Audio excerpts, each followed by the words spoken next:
Calaroga Shark Media.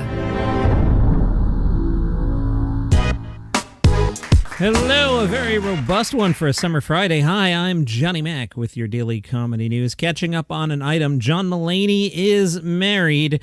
So behind the scenes here, what happened was I had to buy a new MacBook, and you connect the old MacBook to the new MacBook, and the stuff transfers over, and it takes a few hours. And as soon as I did that, I saw, oh, John Mulaney got married. So I did a quick bonus episode on my phone in case you missed that. Anyway, catching up on the story. Seems over July 4th weekend, John Mulaney and Olivia Munn got married. So who was at this wedding? Well, not too many people. Malcolm was there, okay, and Sam Waterston. I was like, huh? Well, it turns out that Sam and Olivia Munn co-starred in The Newsroom, and I was like, oh yeah, that's right. I watched that show on HBO. I really enjoyed that. Sam's wife was the ceremony's only witness, according to TMZ. Congratulations to the happy couple. Hulu is making a big push into stand-up comedy. They have signed Bill Burr. Interesting, right? Bill Burr's special was taped in June at the Moore Theater in Seattle. It will air on Hulu as part of Hulu's Laughing Now banner. Hulu, that banner is kind of lame. Like, just Laughing Now, lame. So whoever came up with that doesn't know comedy. Get rid of that. Also under the really, really cool Laughing Now banner, Jim Gaffigan, his special The Skinny, will kick off on November 22nd. The plan is to have 12 specials across the year. Man, if you're starting with Bill Burr and Jim Gaffigan, or Jim Gaffigan and then Bill Burr, that's a pretty good launch. By the way, Jim Gaffigan, I see on his Twitter, he just put out an album that's on Comedy Dynamics. It is called The Prisoner. I haven't checked that out yet. That kind of went underpromoted. A lot of press from Eddie Murphy lately, much of it going back to that New York Times interview. And they dusted off, you may or may not know this, depending on how old you are, Bill Cosby back in the day gave Eddie Murphy the business. Eddie said language was the way he would come at it. It wasn't so much language, it was the times we were in. This is back when, one black person at a time was getting in the mix. When I came on the scene, Richard Pryor and Bill Cosby were like, oh, this is the new stuff that's coming up. There's a new thing coming on, then that's a threat to whatever that thing is. That's what Bill Cosby had. He went on to say that Pryor saw him as an up-and-comer who was trying to be like Pryor. Yeah, you think? Richard Pryor, I'm with you on that one. Consequently, Richard Pryor did not see Eddie Murphy as a threat. Eddie said Bill Cosby was like, is this the new way it's going to be now? They're going to be on stage grabbing their, central region there and talking all crazy. So he would come at me with, oh, the language, which was more like, it's one at a time. And is this the new guy who's going to knock me out of the spot? That's what was going on back then. Cosby is an interesting cat. I remember when he was booked on Jim Brewer's show, it might be 20 years ago now, coming up on that. My phone rang one day, and it's Bill Cosby on the other end of the phone. And he was asking all kinds of questions. What's this show like? Is this guy work dirty? Cosby was keeping up that public image and really working at it. In later days, we found out all kinds of things about Bill Cosby, but boy, he was keeping up the image. And then I remember when he did that, I guess it was his last special for Comedy Central, we had him up, and same thing. He was really vetting the room, and is this safe? And, you guys aren't going to be all naughty and stuff. Boy, he kept up that public image. I have another Bill Cosby story, which I will tell someday. Gotta hold on to that one for a while. Dion Cole and Leslie Jones have been tapped as headliners for the second annual Because of Their Funny Comedy Festival. That was a good festival last year. This year's event, September 27th through the 29th at the Wharf and DC Improv. The BTF Festival will include panels, comedy classes, networking events, and the BTF Cares charity fundraiser.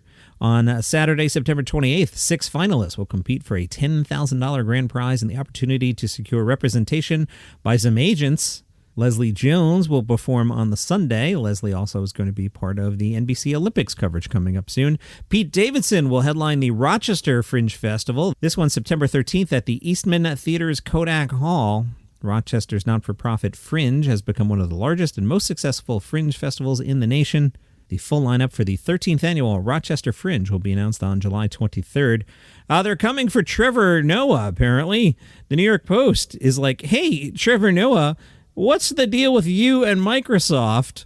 The article suggests that Trevor Noah has a history of discussing Microsoft without clearly disclosing his affiliation with the company. You see, in 2022, Microsoft named Trevor Noah its Chief Questions Officer. That same year, the Hollywood Reporter noted Though his Chief Questions Officer title there is new, the tech whiz has been consulting with the company for 6 years, and through his work with the product development team has applied for multiple patents. The New York Post says the Federal Trade Commission has recently ramped up actions against influencers and celebrities who fail to disclose a monetary relationship with products they endorse. Late Nighter says it's unclear what prompted the article, which does not claim Noah is being specifically investigated by the FTC. The New York Post has described Trevor Noah's interviews of various Microsoft execs on The Daily Show as glowing.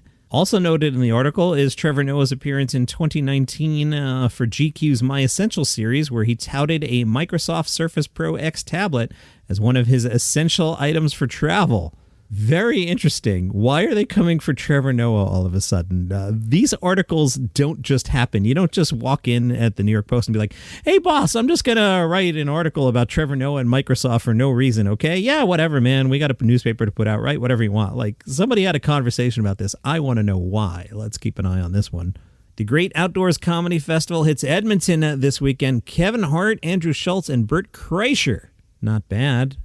Coming up next weekend in Winnipeg, the Great Outdoors Comedy Festival has Tom Segura, Bill Burr, and Nate Bargatze. That is no slouchy lineup there. Jeff Foxworthy is in Tucson tonight. Tucson.com asked Jeff if he might incorporate his grandchildren into the show, like he did with his 2 daughters when they were young. Jeff said, I was making good money off them till they became high school age and asked him to stop. They took away a good revenue stream. That's the great thing about when they're little. They don't realize you're talking about them. Saturday night, don't expect him to do You Might Be a Redneck If. He stopped doing it a few years ago, thinking maybe his audiences were tired of it. I think you're wrong there, Jeff. We like that one. He might reboot it for the 21st century because rednecks still certainly exist. They're trying to be hip. And all but deep down underneath, it's like, nah, God only made like 100 hip people in the country and the rest of us are pretenders. And I've reached the age where you quit pretending. Foxworthy says there are days where he has to get up at 4 a.m. to get to the airport, and there are back-to-back show weekends where he asks himself why he's still doing this. But when you're on the side of the stage and they turn the lights down and people start clapping, it's like an adrenaline rush. You're like, I still got to do this. I really honestly feel like I've cheated the world and that I got to do something I love doing this much and made a fabulous living doing it. I'm like, I got to be one of the luckiest people on the planet because I would have done it for free. Go see Jeff Foxworthy this weekend, ddcaz.com for tickets. Don't forget on Monday that Rated R Mature Audiences podcast, The Artist, A Killer's Canvas, makes its debut. You want to open up your app and follow that right now so you don't miss an episode. Plus, it'll help it climb the charts. Nudge, nudge, wink, wink, say no more, know what I mean? The Artist, A Killer's Canvas, wherever you get your shows. If you would like this podcast and a bunch of others, including The Artist, commercial-free, if you're on Apple Podcasts, there's an option right in front of you. There's a banner. Click that. There's a 30-day free trial. And after that, it's $4.99 a month. Or if you're on a different platform, go to the link in the show notes at calaruga.com/plus. $4.99 a month. No ads. Some big-time comedians are taping specials tonight. Hassan Minhaj will be taping at the San Jose Civic Center in San Jose, California. The shows are sold out, though. Meanwhile, Gabe Iglesias taping every night this weekend, Friday, Saturday, Sunday at the Hard Rock in Hollywood, Florida. Lesser known as Chris Allen, described as a nationally touring stand-up and podcaster based out of Washington, D.C., Chris's style is a mix of well-crafted jokes and stories about his life, ranging from his family to fatherhood, the military and marriage, coupled with quick-witted crowd interactions.